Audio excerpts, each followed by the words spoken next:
Welcome to the Outlander Unhinged podcast, where we talk deep dives, wild theories, and the heart of Outlander. I'm Doreen. And I'm Jenny. Hello, everyone, and welcome to episode 18 of Outlander Unhinged podcast. We're so happy you're here. Today's topic is going to be focused on storylines in Book 9 that we don't think will be included in Season 8, so be prepared for some spoilers. Jenny, do you want to introduce the actual topic? Today's episode is Outlander Season 8 and the Characters Left Behind, Part 1. We're going to talk about the Cloudtrees. Ooh, I love the Cloudtrees. I'm so excited.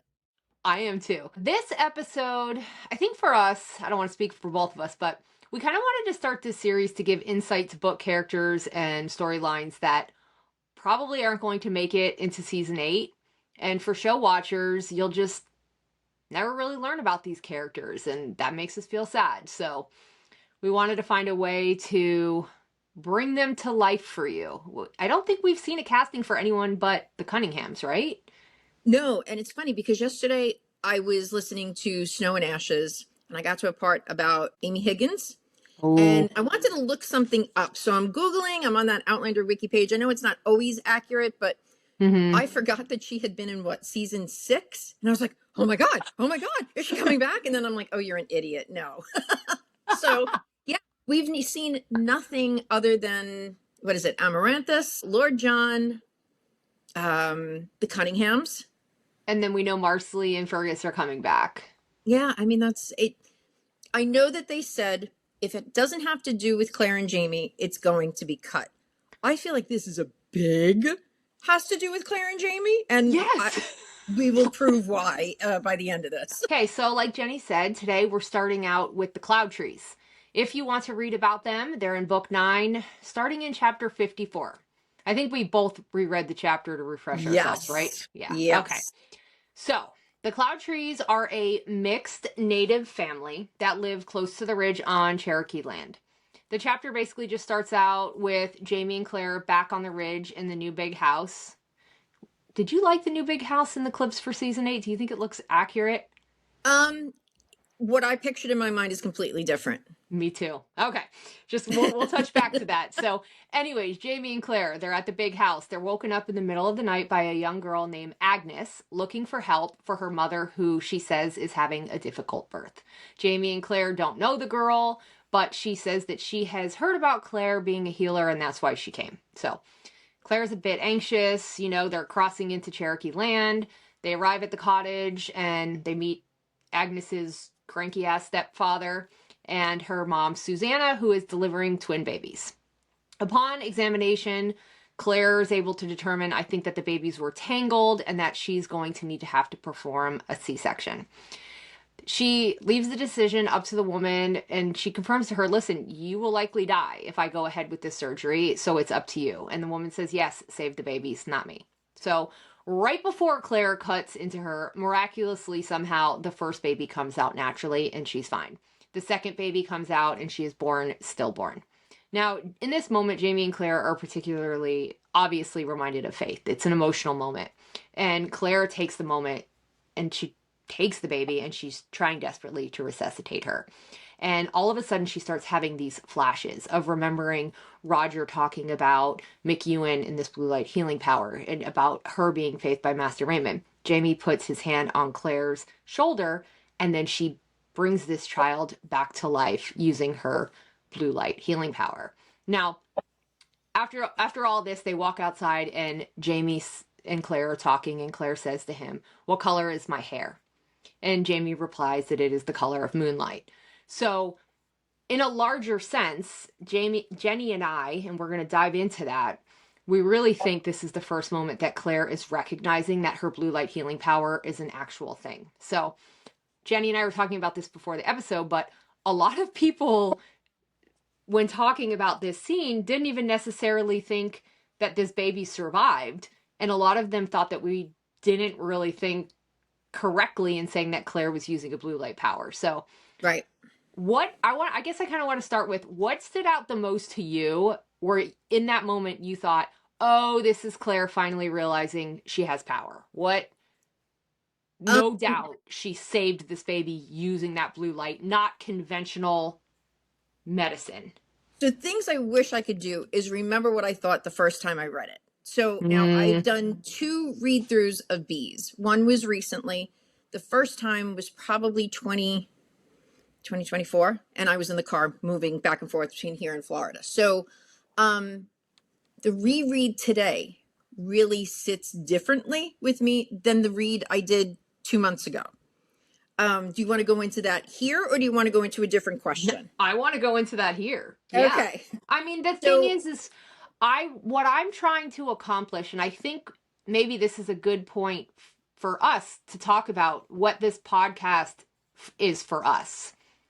And for me, it is to ex- give everyone the experience of how we are reading the books and yes. the magic and what we are picking out of these moments. If you read this chapter on a surface level, you could think, oh, Claire went and she saved this baby's life. But when you really read the lines, and I have some highlighted in my book and I'll Hmm. point them out, you realize the magic. And I think the show has done an awful job of capturing the magical elements.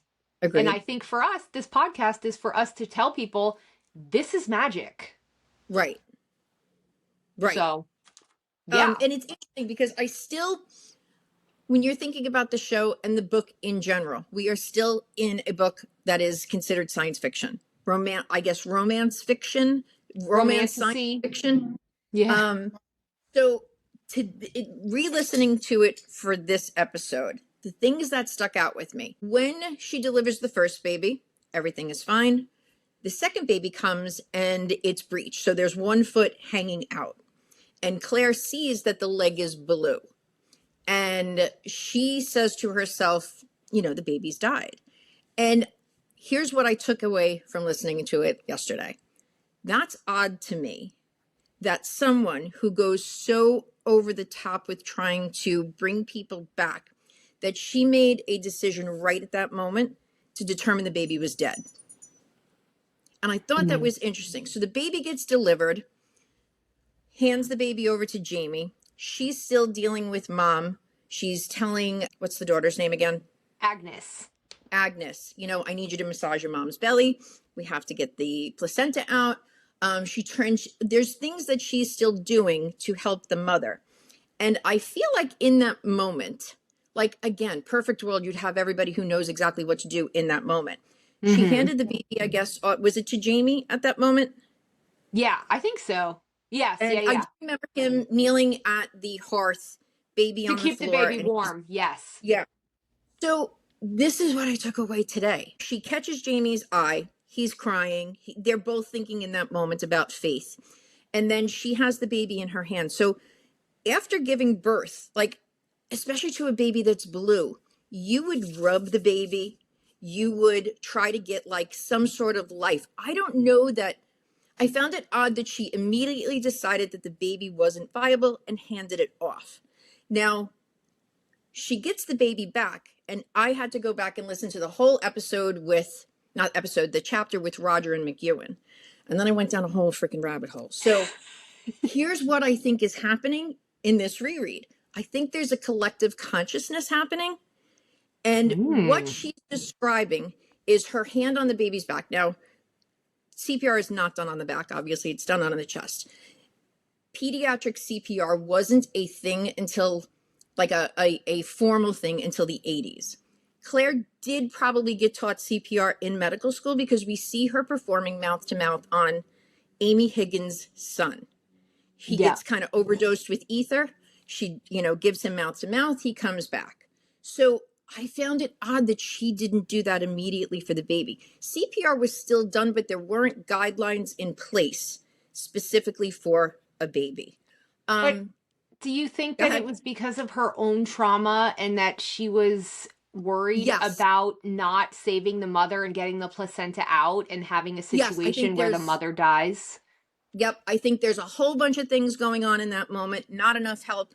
Her having faith on the mind, her trying to worry about Jamie. I think there's a bunch of things happening. But my initial thing would be to deliver the baby, cover the baby, warm it up. There's a scale that's used. It's called APGAR. Claire does use that. I think it's when teaching. It could have been when maybe delivering one of Marcelly's babies. It's just like a thing you go through to see if the baby is awake and pulse rate and breathing and all of that. But whatever. So I think what's happening here is Claire has the baby and she has her fingers on the back of the baby and she's tapping. And that's what McEwen did to Roger. Buck. Buck, No, to sorry. Buck. Yes. That's okay. So, and then Roger sitting in that room said he could feel it. And all of a sudden, it was him, McEwen, and Buck all beating together at the same time. Mm-hmm. So I do think that there's some sort of meditation going on that using this blue light power is tapping into a collective consciousness. It doesn't make sense. Yes. Okay. So this ties in. This is why I always say that we are a hive mind, because we always get to the same conclusions, just different ways. I have always said that I view the space between as where the power is and that you can access it. I think when I say the space between, people think, oh, when you travel through the stones, you're going to this place and there's caves and waterfalls. And that's the space between is a void. It is an energy field that you're traveling through or tapping into. And I think Jamie can tap into it in his mind. That's where he gets his visions. That's where he's able to see Bree and the kids in the future and all of these things. That's where the comp is going when he's inside the rat's minds in the space between. Okay. So I have that written here. Okay. Oh, see, look. So the reason I think the Cloudtrees are so significant and why this moment is so significant is because everything ties back to the Native Americans and the 7-generation curse and prophecy. I didn't mean to call it a curse. And why do you think that the person who tells Claire she's going to come into her full white hair power was a Native woman?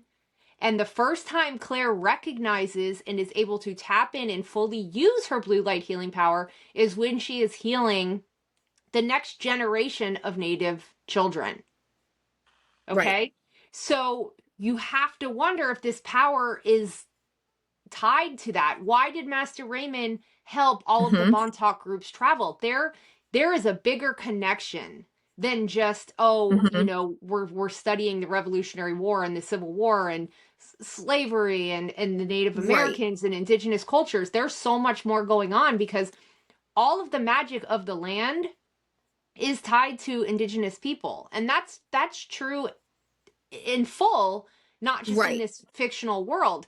And I just thought it is so significant that this is the moment that Claire was finally able to tap into that. So when and Jamie's touching her shoulder again. So I wanted to talk about that too. The first person that's truly holding the baby, am I wrong, is Jamie. But also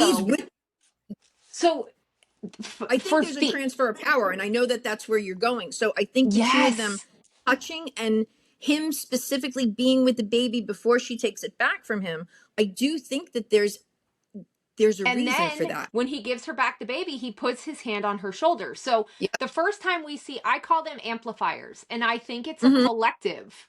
So they're all able to access the space between.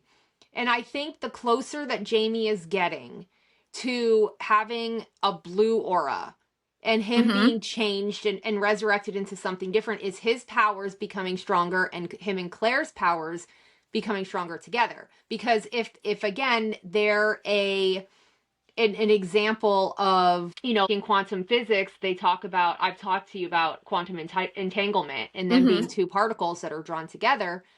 So the first time we see this, when Master Raymond is healing Claire, it's very different in the books than the show. He's physically telling her to call out to Jamie and so in that moment, Claire is in her mind going to a place to tap into Jamie. So what's the collective there? Master Raymond, Jamie, and Claire.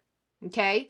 Right. So the first time, arguably, that Claire sees a flicker of her own blue light is when she's trying to heal Malva and Malva's baby.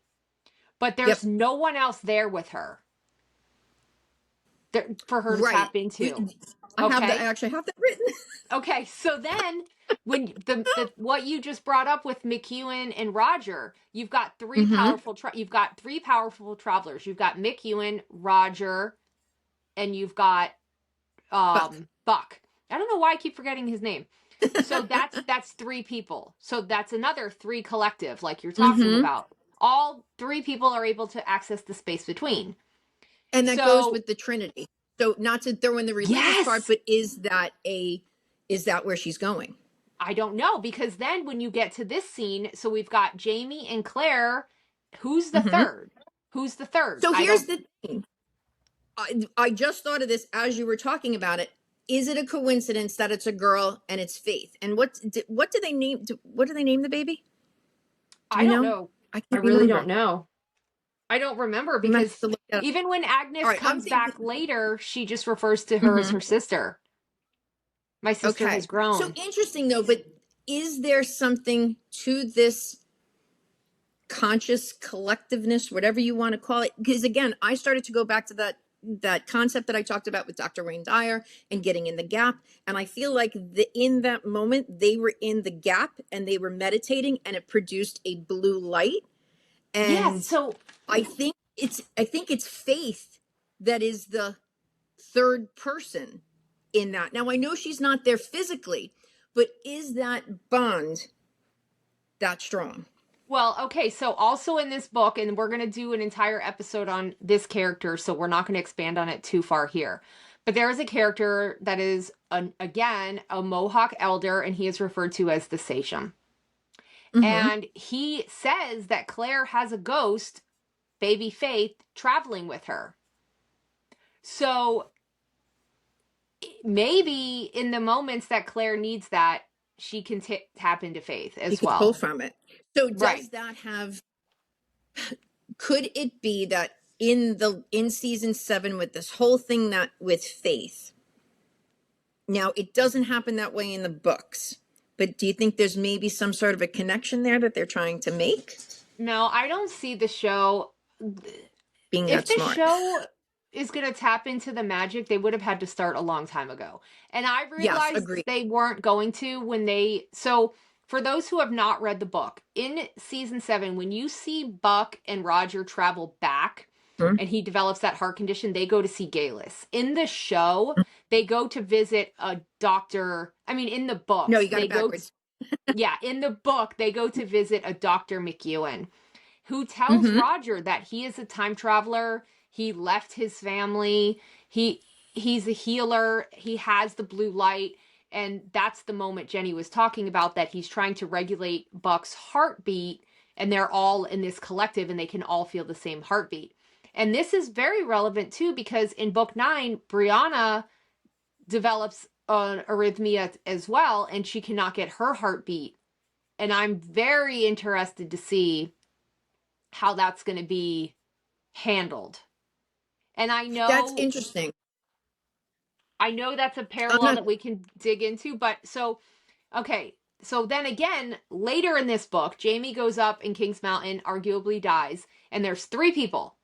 Ian, Mm-hmm. Roger, and Claire. They all are touching Claire. She's able to use the blue light, and she completely brings Jamie back. So in that moment, you have to wonder if it's three, if it's a triad, then let's say Ian doesn't have any power. Then it would it but Right. or maybe Ian does and she has to use that because Jamie's deceased. So I it's do think in that last reread that I did, not last night, the one a month ago, I do think Ian has something. And there right. has to be a reason why he was accepted by the Mohawks and taken in. So they must have seen something as well to make him be one of them. And I just don't understand why this is the moment that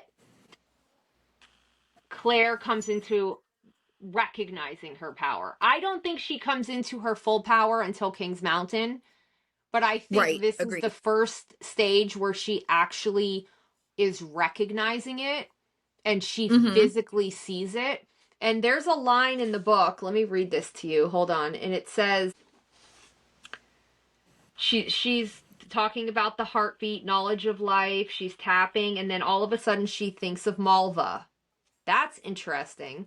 I saw her in my Yes. mind's eye, dead in the garden, in the smell of blood and scent of birth. The tiny boy had taken from her body, barely alive. There was a blue spark in my hands that dwindled and died. A blue spark. I saw it and looked deep into it, willing it to stay, holding it safe in the palms of my hands. Blah, blah, blah, blah, blah, blah, blah. And then she says, I wrote on here, this is the moment she uses her blue light. She is resurrecting this baby using her blue light power. Why could she not use it to save Malva's baby, but could use it to save this baby? And that This was my baby. question. So, So I is it about here's what the indigenous Native American connection? you know that I honestly I don't know. When re-listening even this morning, because I went through it again and again, like I said, the one thing that stuck out to me is that there was no attempt by Claire initially. Now, I did go down a path of, again, is CPR, and I like it's probably not this deep, but this is where I went. Is this Okay. another time-born artifact? So Oh, what McEwen was doing with Buck, he right. was doing, some of you, I don't know if you've ever heard of tapping. Tapping is a technique where it helps regulate your nervous system. So if That's what you she feel as was if you're, doing. right, so she's tapping. So did Right. McEwen. McEwen used it as to get Buck's heart rate regulated. It traveled into Roger, and Roger knew it was happening to the doctor. People were around them witnessing this in the doctor's waiting room or whatever. They weren't a part of it, but the three of them were. So he's doing tapping. And like I said, it's a technique to use to get yourself regulated. Mm-hmm. I thought that was interesting. So that's something that people use today. So again, did he have this, and it's not even a power, did he know this technique in order to get them collectively meditating to use the tapping, because tapping is considered meditation as well? And is Right. that now something that Claire has remembered? So I was thinking of it more like not magical. I was thinking of it more clinical. So Okay. was what Claire was doing, because this is a newborn. So again, CPR is done on the chest, not on the back, but was her tapping forceful enough and her warming the baby with her body and leaving the baby by the fire?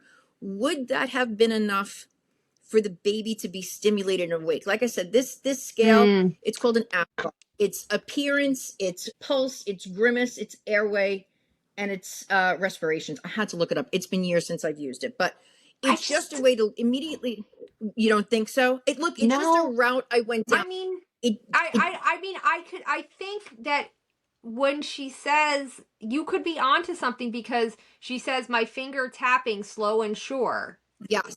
So I I do know that there think were that that's two of us. meditation.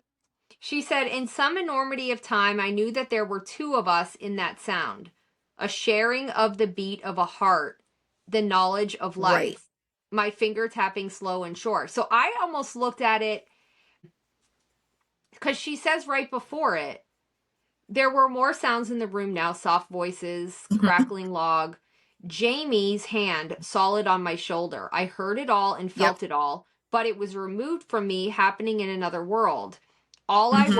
was the sound of a heartbeat. In some enormity of Yep. time, I knew there were two of us. So I think she's like with Jamie's hand on her shoulder. Yeah, I think Hmm. yes, she could be using that, but she's making a conscious moment Oh, of seeing a the hundred blue in her percent. hand. So I think it might be a Yes. combination of her trying to, that same moment, regulating the heartbeat, like you're saying, of Buck and Roger, and her and Jamie and the baby are in that bubble, and she's basically trying to get the baby's heartbeat on her heartbeat and get it started. Correct. But the blue light Correct. and Jamie's power is kind of amplifying that. And Absolutely. Like I am not, like I truly do believe in a collective consciousness when it comes to things like that. But I also am a big believer in science as well. But I think the two of them can be used as one. And I think this might just be an enormous example because I Mm-hmm. do think she was pulling from Jamie, and I do think Jamie handling the baby has significance to it. Well, and even the fact that Diana mentions again, I know I keep saying it, I'm a broken record, but he put his hand on her shoulder. And Right, you have to start right. thinking of all of the moments in the books where we see these kind of powers. So in the space between novella, we see Master Raymond touch the comp's shoulder, and as a result, he's able to take them somewhere where people can physically see Yes. them, but they have no idea what's going on and can't hear them in the moment Okay, that so you are here's the question. okay. Go ahead, finish your sentence. Finish your I was gonna say, sentence. and it's the same thing in the moment with Buck McEwen. All the people are there, you said, in the waiting room, Right. but nobody can hear it. Same thing, all that's happening around Claire, but they're in their own little world. So they're going into a space between that only they can access. It's almost if you ever watch those superhero shows and they press pause and everybody pauses and they do all these things in the moment, then they unpause and Right. nobody ever Yes. knew it happened. That's kind of the It space happened. Yep. between. That's Okay, so here's my question with that. And now this is like, I feel like for me, something's clearing up. I can't really put my finger on it. So when we talked about the space between months ago, you and I had a discussion over is the space between, for me, it was getting in the gap. For you, it's the harnessing of the power. And I completely understand that. So here's my question with this. I agree that they are like in this bubble, and whatever three are mm-hmm. activating this power is what's happening. And it revives people or is able to heal. Why do you think when traveling, it's such a devastating, scary thing? Well, because So when they like everybody talks about yelling, screaming, sounds of war, it's very violent, and then they're put into this new place. What makes that moment different from a moment like this where it's used for good in resuscitating an infant? well, I guess first thing is not everybody hears horrible sounds because the comp hears singing and people celebrating. True. And True. I think to me, yes, the way you explain the space between, but I think it's a combination of what both of us think. I don't think it's a physical place, but I do think it's something you access Right. and you also travel through. I also think it's purgatory. Experience. Yes, I also think it's Agreed. purgatory. It's almost like a wormhole. That's kind of how you have to think of it. When you're traveling through it or you're entering it, you can go to different. Okay, so say we're on this planet and we want to go to this planet over here and we have to get there somehow. There has to be, is it Right. a wormhole, is it a black hole, what you're going through. This planet may be moving 2 minutes for us is 200 years over there and vice versa. Right. This planet could be evolving totally different, and I think when you're traveling through or you're accessing this space, you're going to maybe different wormholes, different levels, different places. So you can get trapped in there, you can go to the wrong place, your mind may not be strong enough. It's a collective thing. In So we know when Roger, for example, the first time tries to go through, it's Right. horrible. He gets kicked out, he gets burned because he's Right. thinking of his father and he's trying to go somewhere where he already exists. So I think a lot of it has to do with the rules and parameters of how you access it. So if you're using Okay. it, we talk a lot about how there's a lot of religious themes. So good, bad, evil. Is Mm-hmm. Master Raymond the devil and God? I think that's the same thing, in my opinion. Okay, that's a conversation for another day. Yeah. But if you're trying to access this power, your power in that space for good and to revive someone, if it's predestined and there's a bigger purpose of why that child would be saved, you're on a surface level accessing it, but you're not physically. You have to get on, in my mind, a ley line where it's such a power, like this, an insurgence of power. And that's what I'm talking about with Native American lands and the rituals that they perform, that maybe the power sources are stronger there, or the ley lines are stronger there, and that's why they settle there. I don't know. It's a working thought, because you know how I feel about the ley Yeah, lines. And right. and the Like stones, I I think, are placed to mark the yeah, areas where the ley lines are the strongest. So we're maybe stronger. maybe that's why Raymond's able to put him in the comp in that bubble, because they're right there next to a really strong ley line. But when I I I don't I guess the know. part that I'm trying to figure out is if as far as we know, it's only the comps that hears the singing. We know that Claire has True. described it as she hears war. Mm-hmm. Roger and Brianna in later books, I don't remember specifically, but I do remember it being very hard for them. Maybe they're hearing Talking the about that it was, events that they're traveling through the times. Or it could be. maybe they're hearing the sounds of all the, Yeah. so if there's parallels, if there exist, we've talked about this before, if there's parallel universes and they're all existing on these timelines in different Mhm. universes, maybe all of their collective, their own minds, their own experiences, they're hearing all of that so that they can, because if they're breaking apart and they have to come back together as that same version of themselves, maybe it's their Mhm.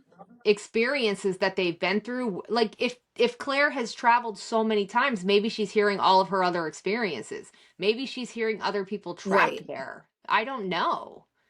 I go back and forth. Yeah. I So depending that on the day, I'll have a different thought of what that I is.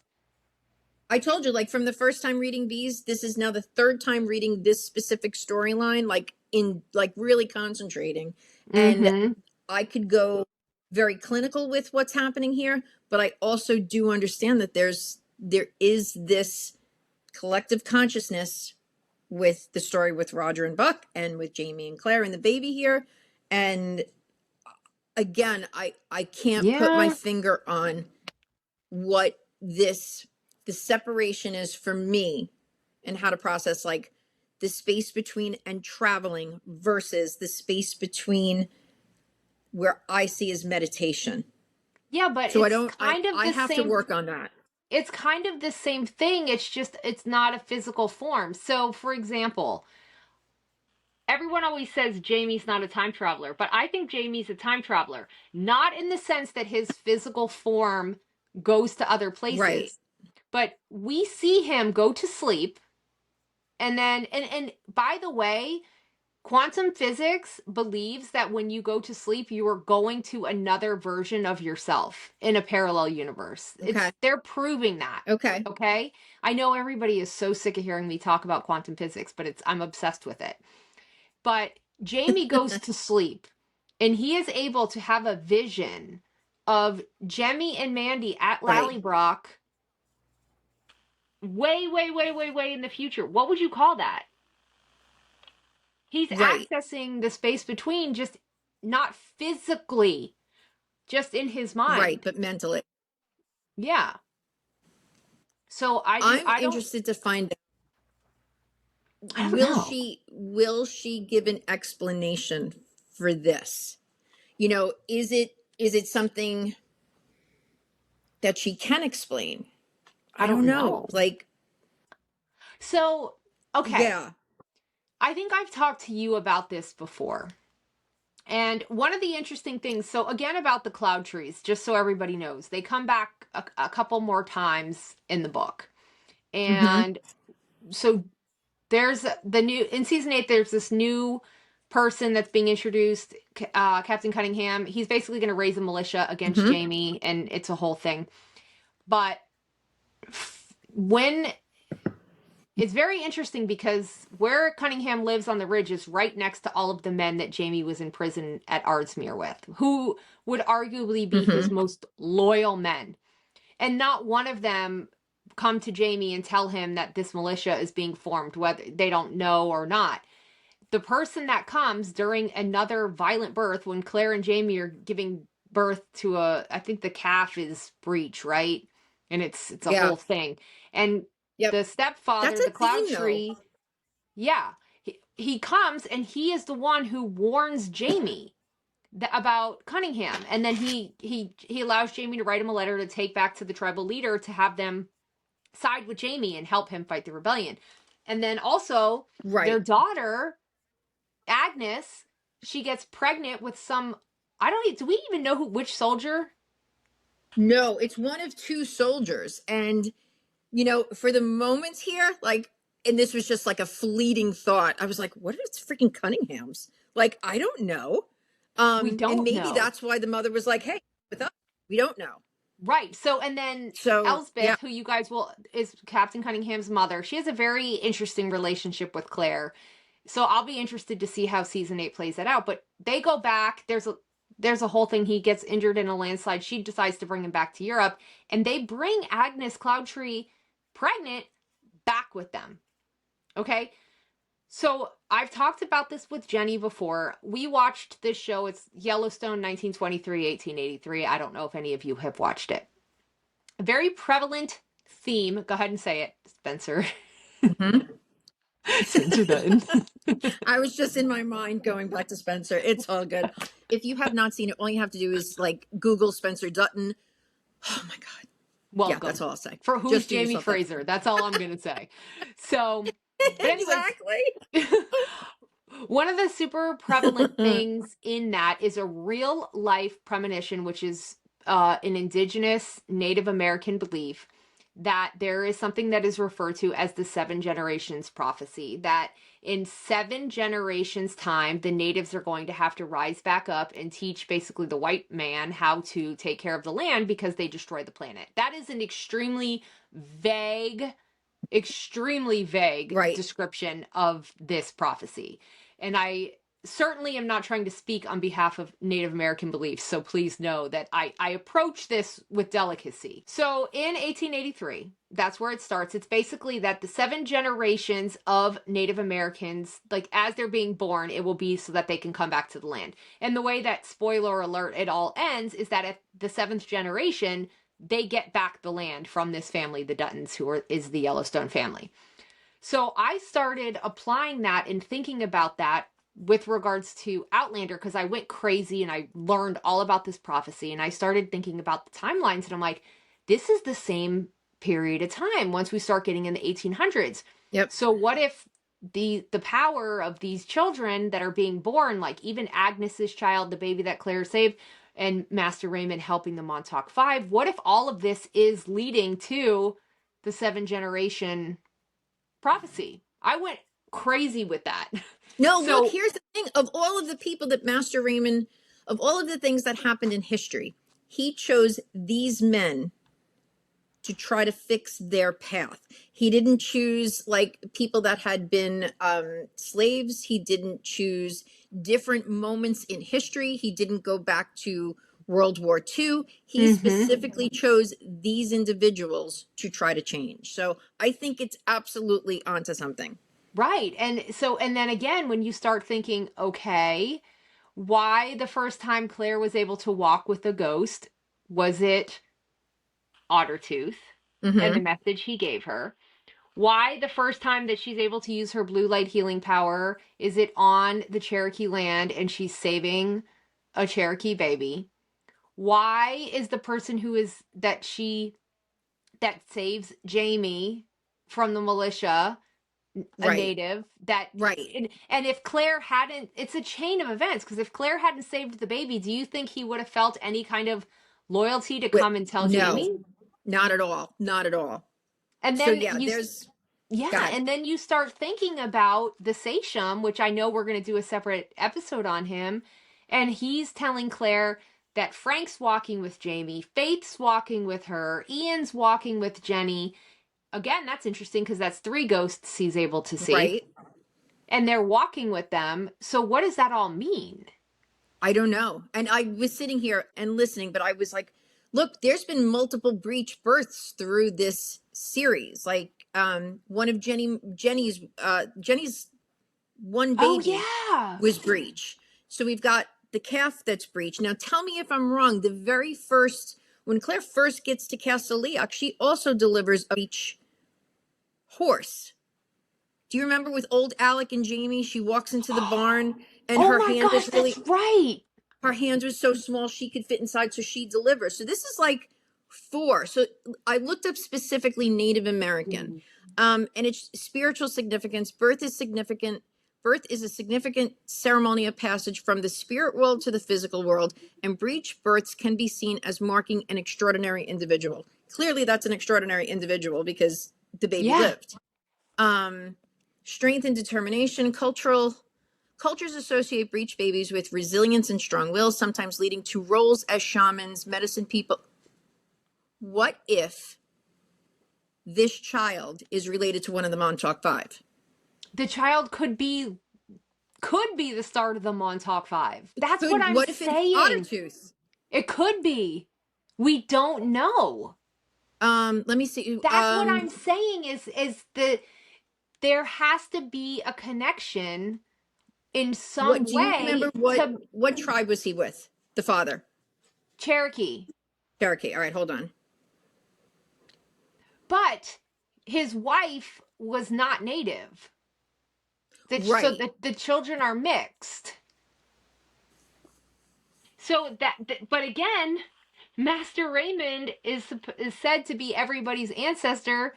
He's not native, so maybe he had children with a native woman. Right. We just don't know, and I don't know even where I'm necessarily going with it. But Going. I think this is a bigger conversation too, and I don't think you and I shy away from having hard conversations. But No. this is a topic. I feel some kind of way about these characters being left out because they are very significant characters in my opinion. Especially And for like development of other characters around them. correct. And it's the same thing they did to Joe Abernathy. And I Yes. find it puzzling why these characters, and I feel like I'm saying something pretty controversial right now. Forgive me if you want me to cut it, I will. No, not at all. Not at But all. why?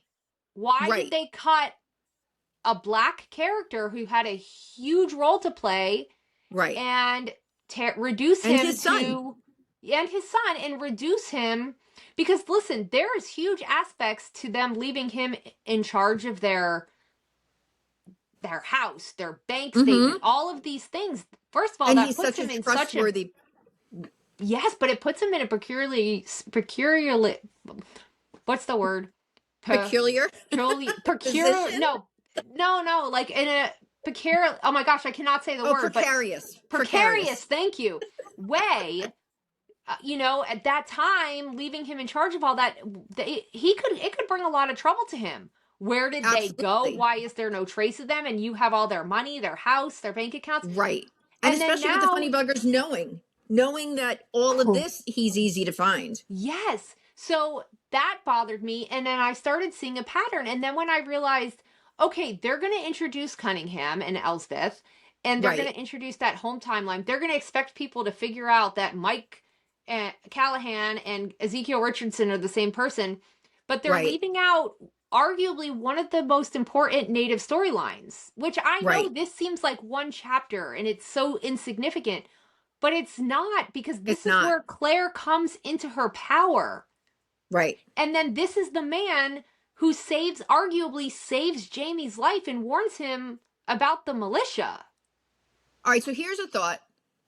Now, do you remember I don't remember the excerpt from Diana recently. Elsbeth is in it, correct? Yes. So okay, so was there enough there that you could figure out that they were back on the ridge? No. So I think what it seemed like is there was echoes of her. She was still, so Germain and Jemmy were having a conversation and they were saying that Elsbeth told them that they were rotten, stubborn boys or something along those lines. Okay, and so someone wrote in the comments to Diana and said, I thought they went back to Europe. Why is she still on the ridge? And Diana wrote something curious, isn't it? Maybe her impact is still being felt, or maybe something more, something along those lines. Right, and I thought to myself, go ahead. Why is she still being brought up in book 10? Because they should be gone and have moved on at this point. right, and not know anything more about them. Like, but so here's my question with that. Do you think, and what's the daughter's name again? Agnes. Agnes. Do you think Agnes could be related to Claire? Sure, I think anybody could be related to Claire, honestly. I um, mean, I think crazy things. I think Fanny and Germain are gonna get yeah, married, and that's gonna yeah. lead to Claire. I'm convinced of it. I don't know, but I just It's feel just funny. She goes back to England and she's pregnant, and we still have to figure out if we still have to figure out the lineage of how Claire gets back to England to be born. well, unless she comes from Amelie, and oh, you mean Yes, how she gets? agreed. Yeah, but also, yeah, that's a good point because she has to be born over there Right. So but with the Bisham name. right. So like We are so anything. far off. We are so far off on a tangent. I hope you Welcome. guys enjoy this part. This is late night texting too. So that's the worst part is that it It's just so never true. stops. My But husband will look, come home and be like, "Are you on the phone with Jenny again?" Yes. yes, just go away. It's all good. Um, yeah, I mean, any of this could lead. Wouldn't that be interesting though? The Carrying. baby that she saves could be a direct relation. So here's the thing. All right, so Jermaine and what's his face, Jemmy, Jemmy. are like 10 They're like at 12, this 13, point. I think, at this point. Well, he can't. Jemmy can't fight yet. How old are they supposed to be when they fight? 13. So maybe So he's Jermaine's probably older. 11, 11, All 12. right. Yeah. So an 11-year age difference wouldn't be a big deal. It's still not even a big deal today for maybe one of them to marry the breech baby. Like I never thought of that. I that just just came to me. but that's what I'm saying is this is I think the whole point of what we're trying to say and why we want to talk about these characters is because the story is so much richer. And I get it. They have 10 episodes. What are they going to introduce? The 800 characters that are in this book? Right. This book has so many characters that I Yes. can't even tell you. It talks about the Comte Saint-Germain, it talks about Blackjack Randall, it talks about Yeah. I mean, there's a lot. but And I feel like we tend to get stuck in, because of the show, I feel like we tend to get stuck in earlier characters because they were a big presence on the screen. Like, sure, but these are and big presence in these the are, books. that's what I'm saying. Like, we need to kind of really break So apart like seven, I eight, and think nine. I think that's the kind of what we're trying to, and we're basically at our time anyway. So I guess this is kind of what I'm gonna say is for the podcast, we try to obviously it's no secret that Liz and Katie they're on books 3 and 5. No, four and six. 4. Okay, they're on books 4 and 6. So they the episodes that they're in with us, we can't talk about the later characters. However, my dream for this podcast when I started this podcast is that I wanted to really bring the books to life for people. So that's why Mm-hmm. Jenny and I do episodes, and there's going to be a lot more of book heavy episodes, particularly coming up into season 8, because we want to give that experience and we want to dive into the real theories and the real themes of the books because the show is a love story. Let's be honest. It's focused on Jamie Right. and Claire and everything else is secondary, but these books are so rich with deep stories. I mean, there's probably two or three very tragic deaths in this book that I think will just be left out. And it's such a shame because, like I said, when I saw Amy Higgins on the thing, I was like, "Oh my god, oh my god, oh you're an idiot! It's not And coming." And like that's a yeah, really important storyline for Roger coming yep. into his place and really feeling like I found my calling. And yeah, Yeah. that's a shame. Why did they do I that to that freaking You just character? so you guys know, we beg Liz and Katie, like, please just let us give you the spoilers, but they want to have the authentic experience of reading it themselves. But book 10 is Yeah. getting ready to be here, so we just keep Mhm. reading and reading and reading. We hope they get to book 10 by the time book 10 gets out so we can all read it together and do episodes together. Yeah. That's our hope. But I didn't mean to make that sound any kind of negative way. So when we do, if you're wondering why we do episodes with earlier characters, it's kind of, we rotate book, show, book, show, book, show, book, show. So that being said, I do just I I think particularly for this episode, the Native American storyline is very big storyline of Outlander. I think you would agree with that, Mm-hmm. right? Mm-hmm. And even Ian's Absolutely. son comes back to the ridge and lives with them. And there's this that is a whole other interesting way to tie in the lineage with Todis. Look, And we don't even know if that's going to be addressed. We've seen nothing. And if you are on TikTok, I'm sure he's on other social media. The young man who plays in the Ian's show, Native his American. name's Swiftest of Lizards, I think in the show is his Yeah, name. Swiftest of Lizards in the show, Totus in the book. His dad, the actor's dad, is on social media and he has not said a word. So I don't even know if that storyline is coming back. Smudge the Blades, that's his dad's name on TikTok. This We makes haven't me heard a so word. sad because, again, this is what I'm talking about. And I said I'm kind of making it controversial and I'm not meaning to. But Yeah, these are. Native I get what storylines are a huge part of this story. And it's very strange to me that seems to be all the stuff that's being left out. being left out. Yeah, it will be. And here's the thing: I really do enjoy the show. I haven't done a big rewatch in ages.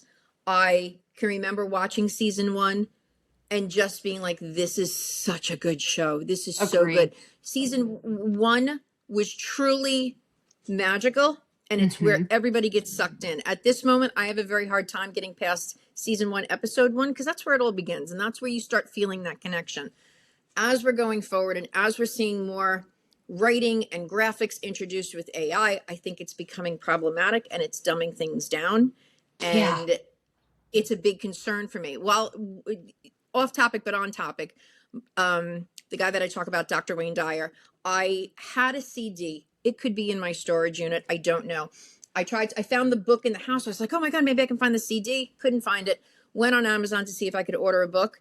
They have it that you can download it, and they didn't use his voice. They used an AI generated version. I was that's so mad. infuriating.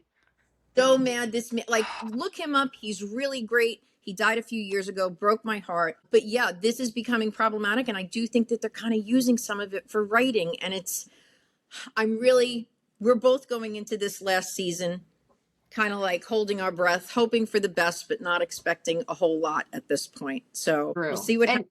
But you always have us for the books, and we love giving you these insights, and we love pointing out these weird things that we find, and we hope you really enjoy them because we get so excited. Even you just watching us now stumble upon the thing with the multiple births or the breech births. Like, what does that mean? I don't know. So we'll be researching it all night. But I know. I kind of want to second what you just said.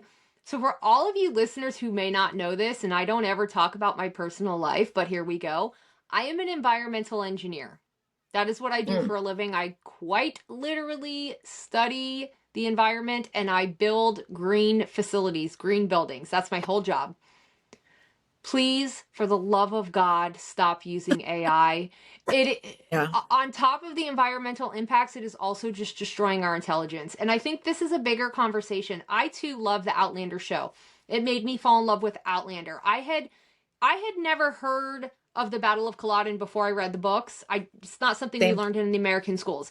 And seeing all of that play out I never understood how beautiful Scotland was. I knew nothing about the culture, and seeing the visual representation of that has been magical. I love the show. I don't want to seem that I'm always tearing it down. But I would be remiss to say that when season 5 got a new showrunner, you can't feel the difference because yes, you can. And I think if Blood of My Blood is indicative of what we can expect for season 8, I'm going in with very low expectations. However, I'm still going to watch it. I'm still going to love it. I'm going to make content. I'm going to go through the motions, but I just think for me the books is always going to be where it is. And that's why we want to discuss it here.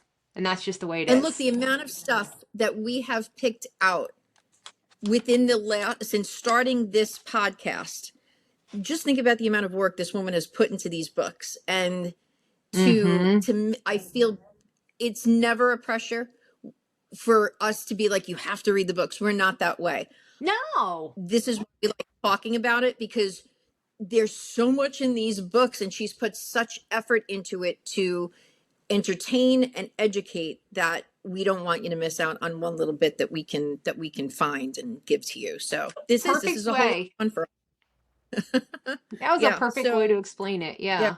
Because look, I say this all the time, I'm not a big book reader. I'm just not. If I find something that I really like, that's it. I latch onto it. So I felt that way about Harry Potter books. I liked the Twilight books. I was in my 40s at the time when they came out. But you know what? Sometimes it's just one of those things that it just gets you out of your head for the moment, and you get to escape. And feel that way with these books, and it's enjoyable. So we hope you enjoy this as much as we enjoy putting it out there. Yes. So I will say also on one last note, anyone who read the Twilight books and said that they didn't love them is lying. They're just trying to sound cool. They're just trying to sound cool. Absolutely. Absolutely. Right. Team Edward, by the way. Team therapy. What's the dad? Is that what you said? Did you say the dad's name? Team therapy. They all need therapy. Oh yeah. Well, but yeah, agreed. Team But what's Charlie. the dad's name?